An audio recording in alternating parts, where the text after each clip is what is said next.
салом дӯстони азиз, дар навори имрӯза мехоҳам барои шумо омода намудани як ширинӣ ё пирожнии бениҳоят бомазза ва зудтайёрро пешниҳод карда бошум.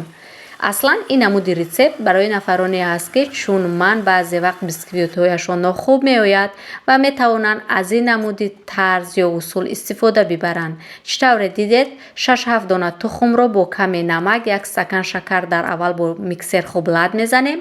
Баъдан 100 мл равғани растаниро ҳамроҳ карда, 3-4 қошуқ какао, 6-7 қошуқи дигар орд, 1 пашка разрихлитерро аз элакча мебезем. Анамин гуна тесто омода мешавад. Мемонем дар тафдон ба муддати 25-30 дақиқа. То омода шудани бисквит барои кремаш 200 грамм сливочное масло, 3-4 қошуқ яъне варёни сукушонка, 1 пиёла тақрибан сукушони молокоро крем омода мекунем.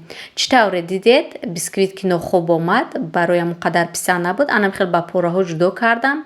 Дар қабати аввал бисквит, дар дуюм крем, анам хел ба қабат крем олида, аз болояш шоколади обшудаву орехро яъне рехтам мегузорем дар холодильник ба муддати 2-3 соат.